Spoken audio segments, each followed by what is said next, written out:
Hello, adventurers. It's Max. Welcome to Sleepy Night Stories.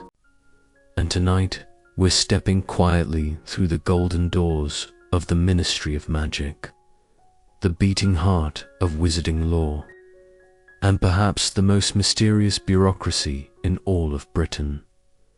The goal tonight isn't to rush or lecture. It's to breathe in this world slowly, as if we're walking down polished corridors, still echoing with the hum of enchantments and the soft rustle of parchment files that hold 1,000 secrets. Before we descend into the legal mazes, let's pause and remember that every law, magical or not, comes from fear and hope in equal measure. The wizarding world, as free and wondrous as it seems, was built on a single act of withdrawal, the International Statute of Secrecy of 1689, a pact to hide all magic from the Muggle world forever. It wasn't simply about staying safe, it was about control, about deciding who gets to know the truth and who must never see it. That statute became the spine of wizarding governance. Everything, every regulation, every trial, every act of enforcement springs from it, and its shadow still touches every witch and wizard alive today. The Ministry of Magic, then, is more than a government. It's a guardian of secrecy, a keeper of stories that the rest of the world was never meant to hear. From the outside, it's invisible.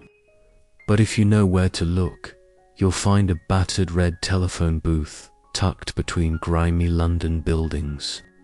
Step inside, dial 62,442. That's MAGIC, and the floor will sink like a slow-moving lift, carrying you deep beneath the streets. The brass voice from the receiver greets you politely, offers a badge, and welcomes you to the Ministry of Magic. Below ground, the air hums softly with candlelight and whispers. The atrium stretches wide and tall. Floors of dark wood and gold mosaics shimmer with the reflection of hundreds of fireplaces. Green flames whoosh in and out as witches and wizards step through the flue network. Some arriving with briefcases, others with scrolls and steaming cups of tea. At the center once stood the Fountain of Magical Brethren, a symbol of harmony among wizards, centaurs, goblins, and house elves, though it often served as a quiet reminder of who held real power. Later, in darker years, that same fountain became the Magic Ismite Monument. Cold and oppressive, wizards literally standing on the carved bodies of muggles, an unflinching visual of tyranny. Every government hides its conscience in architecture, and the ministry is no exception. Let's walk together, level by level, and see how this place truly functions. Level 1, the Minister for Magic's office, the pinnacle of wizarding authority. This is where the minister's staff drafts decrees, coordinates international treaties, and delivers statements to the press. Behind the curtains, policy meets politics. The minister, at least on parchment, answers to the Wisingomet, a hybrid of Supreme Court and legislative body. But in practice, charisma and timing matter far more. A good minister can steer the tides of law. A careless one can drown the nation in secrecy and fear. Think of Cornelius Fudge's denial, or Scrimgeour's brittle honesty. Each minister leaves a fingerprint on the moral fabric of magic. Level 2 houses the Department of Magical Law Enforcement, the largest and most complex branch.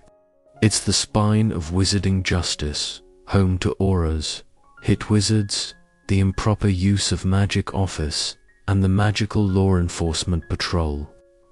The Aura Office functions much like a magical equivalent of elite investigators.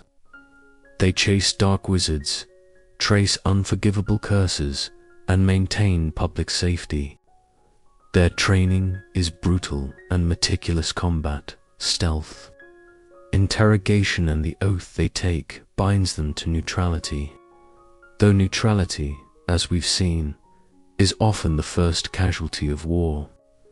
Close by, the misuse of Muggle artifacts. Office examines enchanted objects tampered with or cursed. Those bewitched teapots and flying cars that somehow end up in Muggle neighborhoods.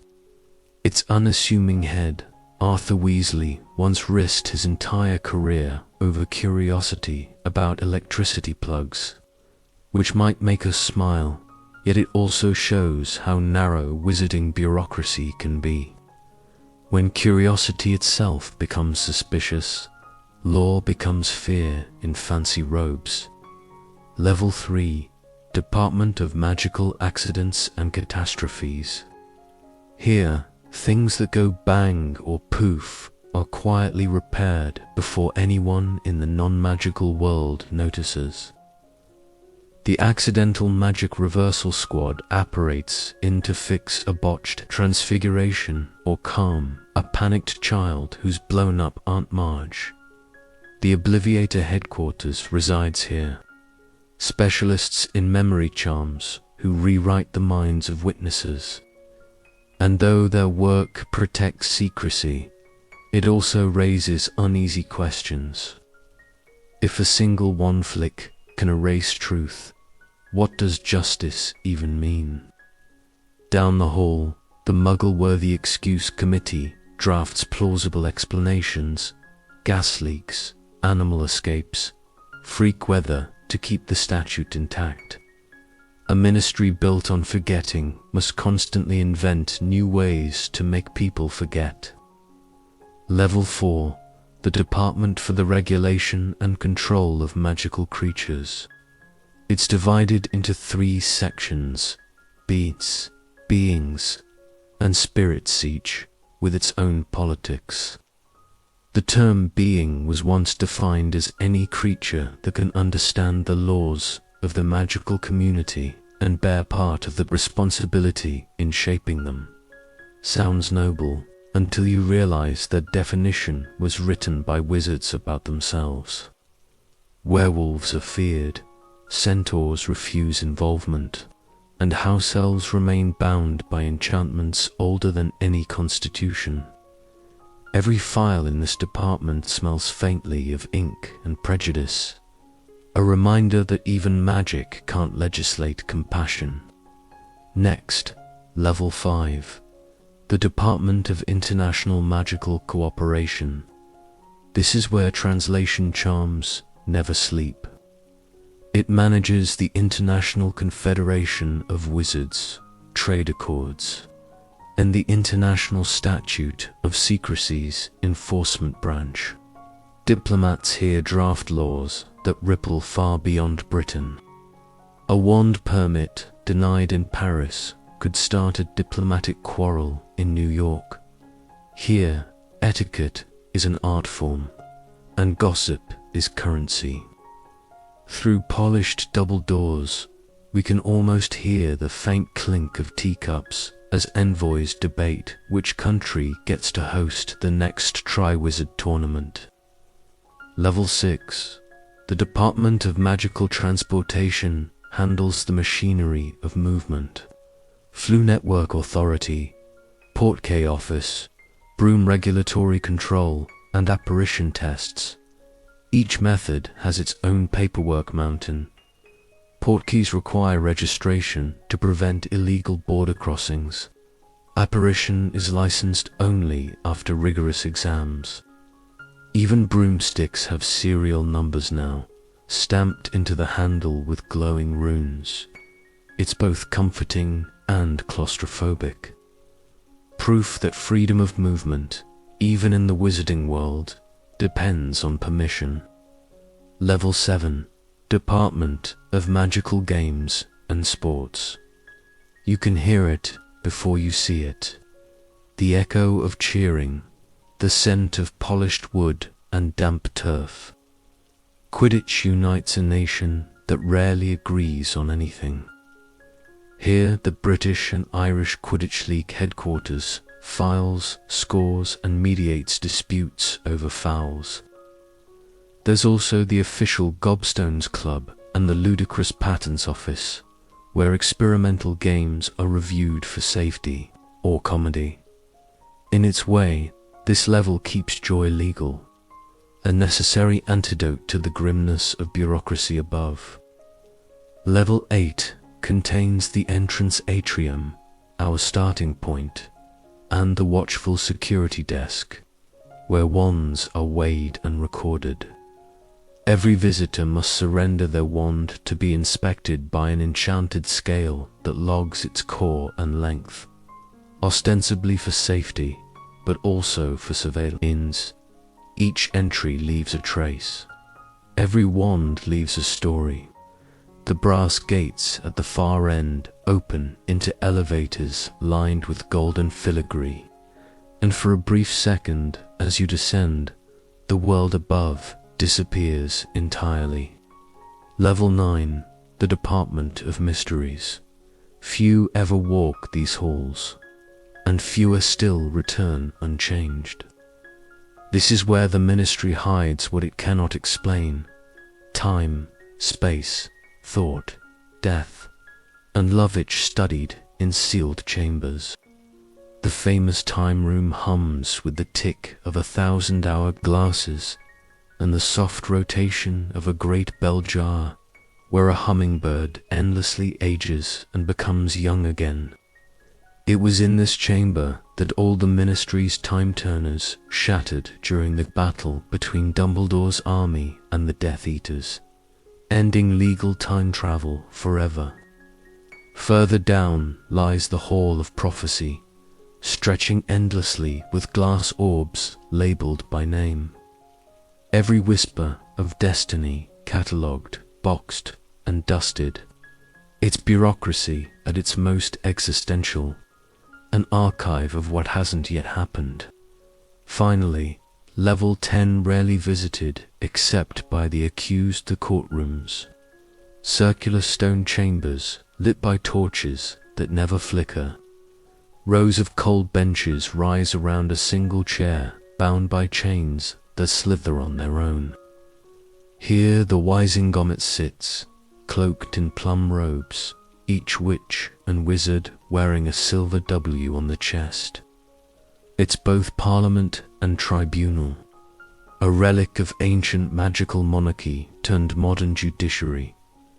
When we think of justice, we picture scales. Here, we picture silence. Trials can be fair, but just as often they're swift, political, and heavy with fear. Harry's underage magic hearing took place in this very room. For a simple defensive spell, one child, one spell, and a full court assembled to make an example that tells you everything about how power behaves when it feels threatened. The Ministry's hierarchy may seem neat on parchment, but every flaw is another layer of moral tension. Secrecy demands lies. Safety demands control. And between them stand ordinary witches and wizards trying to live, love, and learn without stepping out of line. Somewhere between parchment and prophecy, the law decides who counts as human.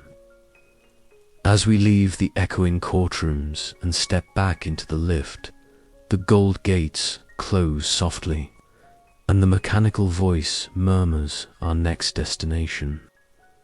Part 2 will take us beyond these halls, into the realm of dark arts, Azkaban, and the thin line between justice and vengeance. But for now, let's breathe, ... and let the echoes fade. The lift opens with a low chime, and the air changes. The polished scent of parchment fades into something heavier, colder. We've left the orderly world of offices and parchment trails, and entered the shadow where the law meets its limits. This is where wizarding justice begins to tremble under its own power. The first shadow always falls with the dark arts. To study them is not, in itself, illegal. Even Hogwarts teaches defense against them, not ignorance.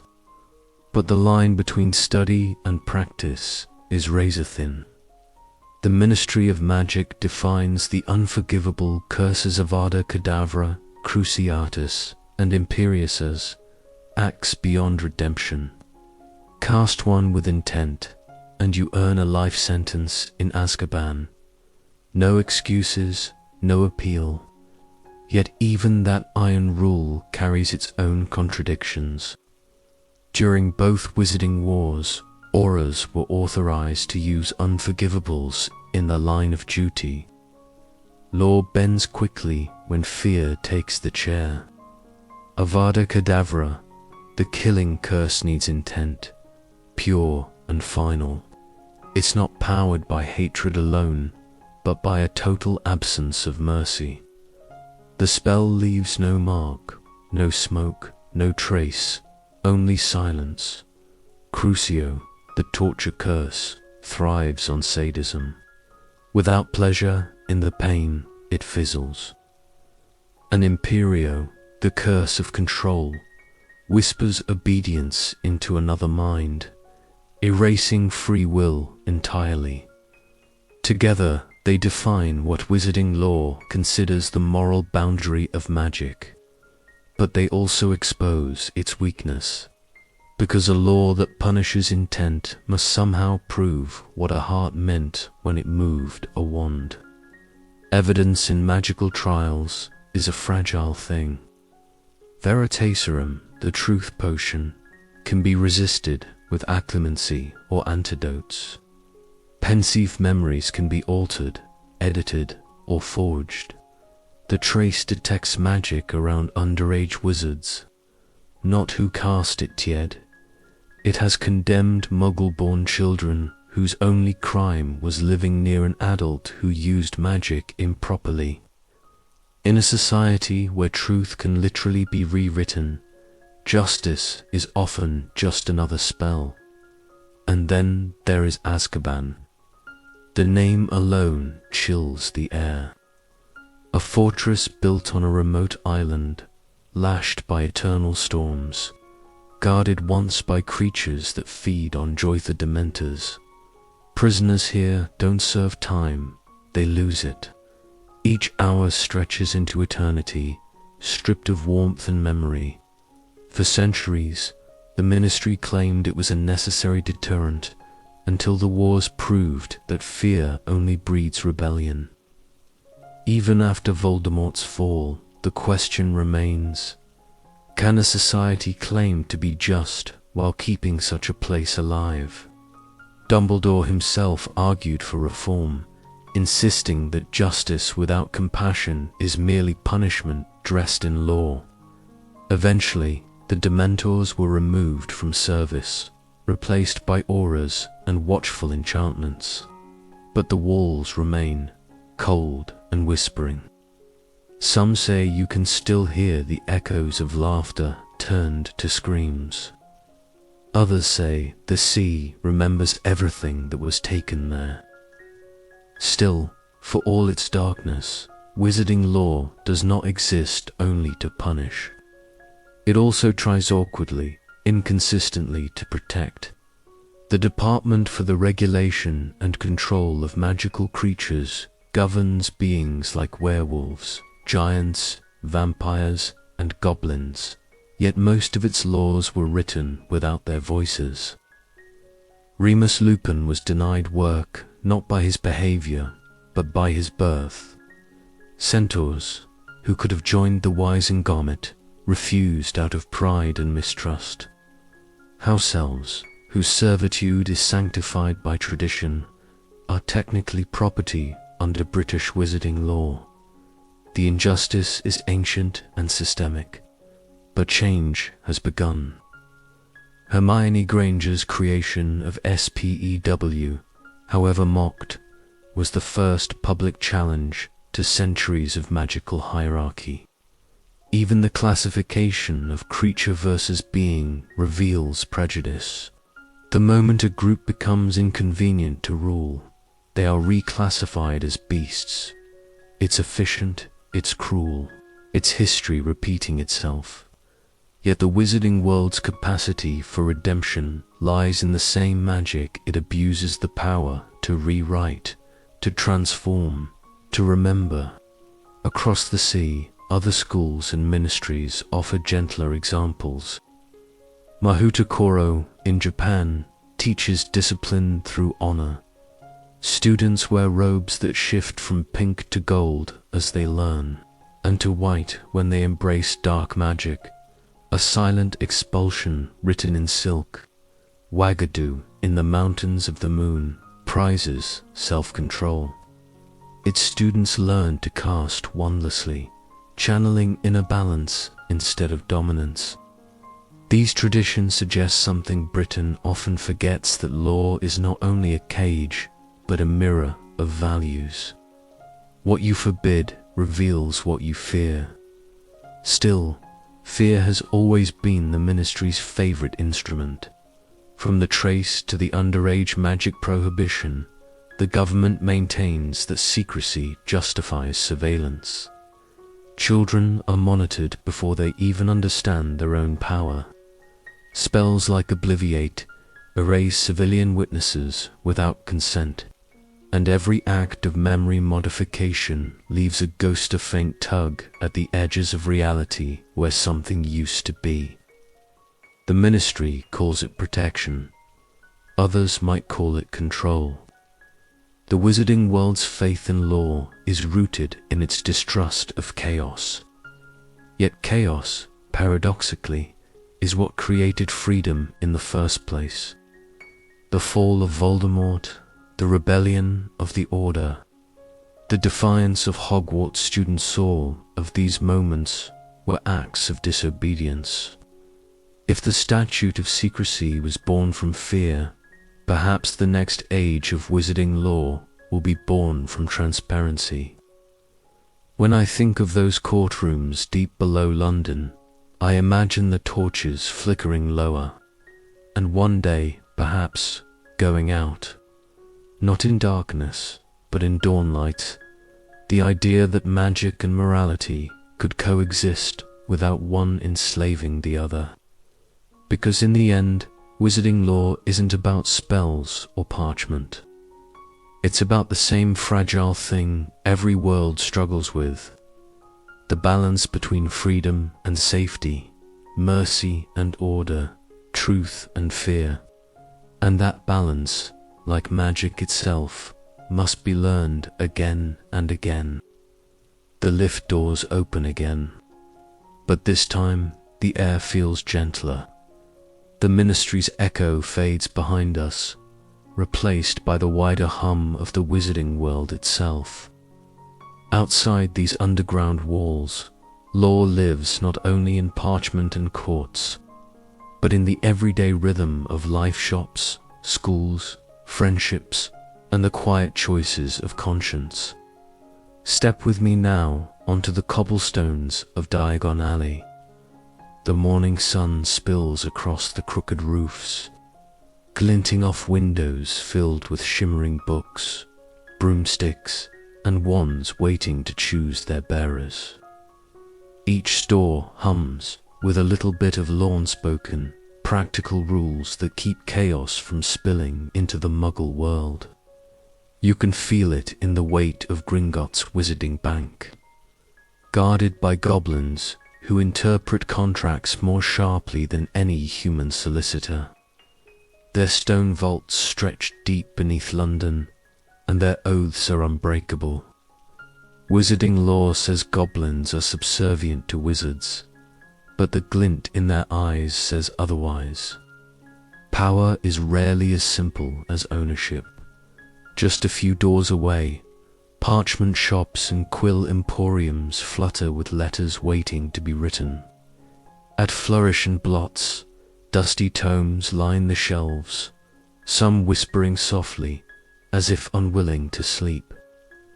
Knowledge itself is another form of law here. What a wizard may read often defines what a wizard may become.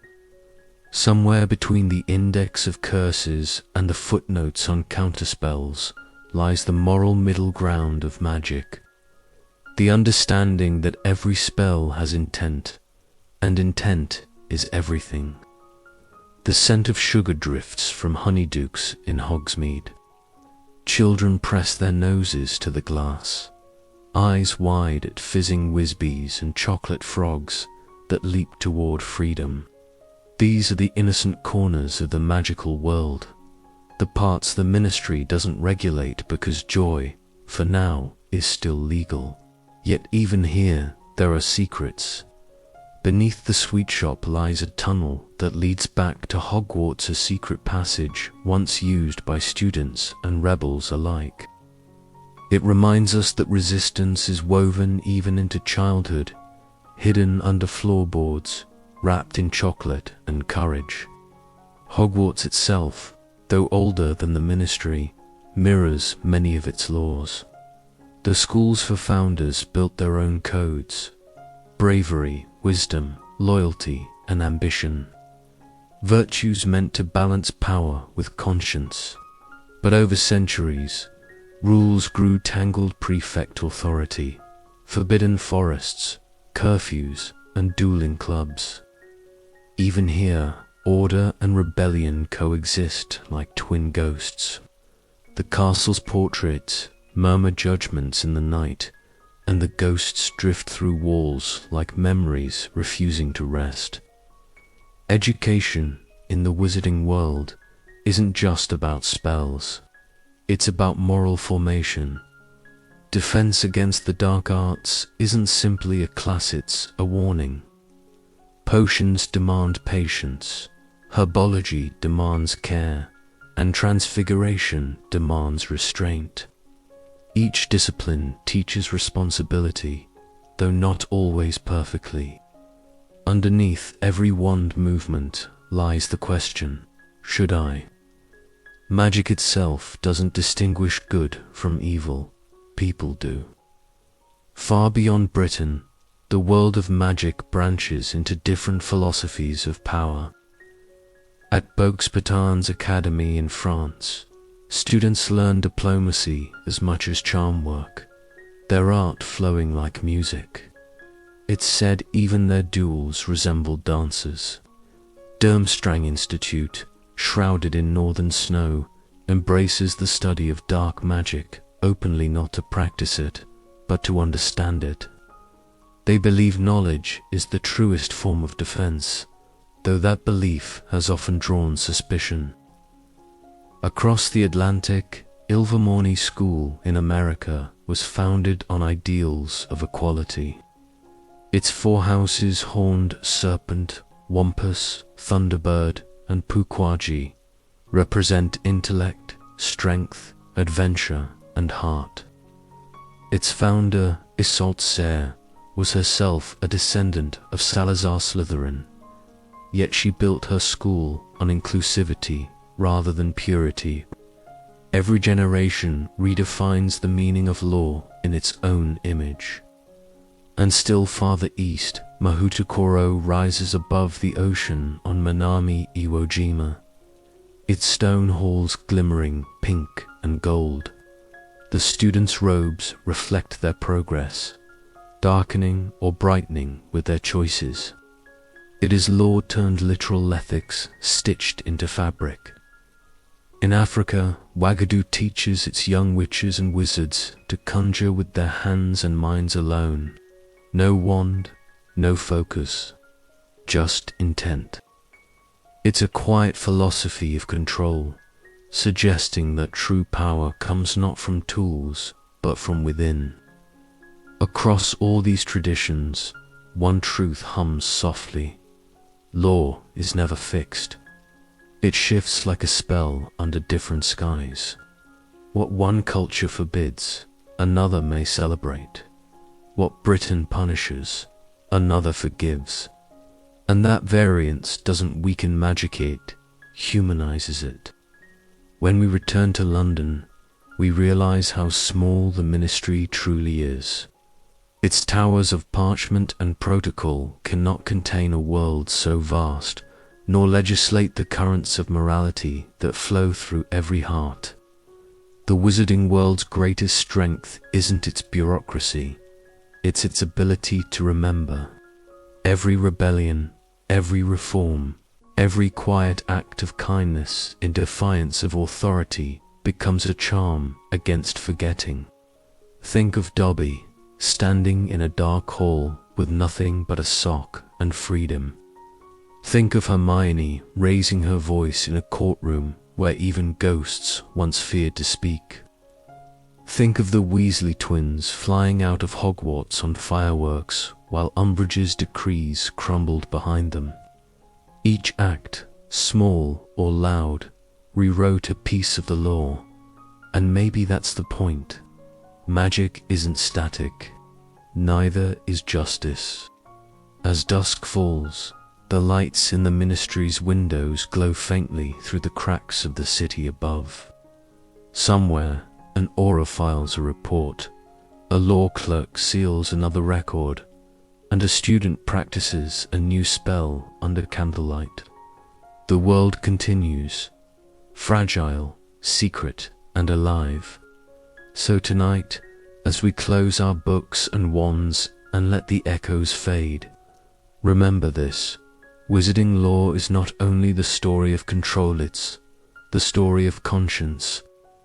Every rule was once written by someone afraid of losing what they loved. Every rebellion was born from someone who loved enough to break a rule. Between those two impulses, the desire to protect and the courage to change, lies the heartbeat of the magical world. And maybe that's where real magic lives, not in the spells or the courts, but in the quiet decision to do what's right, even when no wand can tell you how.